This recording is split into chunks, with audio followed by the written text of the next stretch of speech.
అలా ఉన్నాయి కాబట్టి లోకల్ నాయకులు మమ్మల్ని అంటున్నారు తప్ప పెద్ద నాయకుల్ని ఎవరు అనట్లేకపోతున్నారు. అనాలంటే మీరు ఏం చేస్తారని మా ఊళ్ళకి భయం.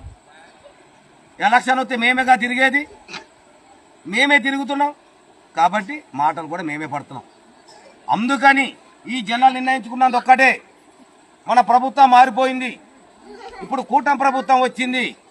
కూటమి ప్రభుత్వం అంటే మంచి నమ్మకం, ఏ పని చేయగలదు అనే ఉద్దేశమే మా ఉద్దేశం, అంతేనమ్మా.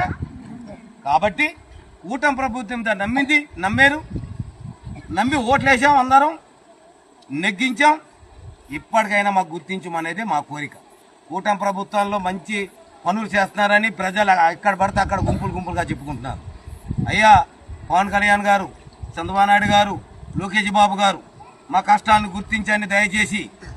అయ్యా మీకు మరోసారి చెప్పుకుంటున్నాం, ఎక్కడ సోషల్ మీడియా చూస్తేనే మీరు పనులు చేస్తూ ఉన్నారు. మరి ఇన్ని ఊళ్ళోళ్ళం, ఇంతమంది బడి పిల్లలు, ఇంతమంది గర్భిణీ స్త్రీలు, అంతమంది ముసలోళ్ళు, పెద్దోళ్ళు ఇంత బాధపడుతున్నాం. కాబట్టి మమ్మల్ని దయచేసి మరి చంద్రబాబు నాయుడు గారు, పవన్ కళ్యాణ్ గారు, లోకేష్ బాబు గారు గుర్తించి మా కష్టాన్ని గుర్తించి ఎంబటే వెలగపల్లికి గుంపంపల్లికి మధ్యలో ఈ కాలువని వెంటనే బ్రిడ్జి ఏర్పాటు చేయాలని కూడా ప్రభుత్వానికి బలంగా మేము కోరుతా ఉన్నాం.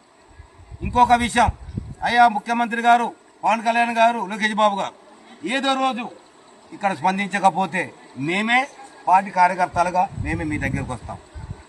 దయచేసి ఖర్చులంతా కూడా మీరే భరించాలి. ఎందుకంటే మా గిరిజనులకు డబ్బులు ఉండవు, కూలికి వెళ్తే కానీ కుండెక్కని పరిస్థితి మాది. అందువల్లే మేము పోరాటం కట్టి చేయలేకపోతున్నాం, ఎందుకంటే డబ్బులు ఉండవు మా వాళ్ళ దగ్గర. కాబట్టి మేము మీ దగ్గరకు వస్తాం. మా కష్టాలు ఇప్పుడు విని మీరు బ్రిడ్జి శాంక్షన్ చేస్తే మాకు ఎటువంటి ఇబ్బంది లేదయ్యా. అయ్యా మీకు దండం పెడుతున్నా, మీకు నమస్కారాలు చేస్తున్నా, కోటి నమస్కారాలు.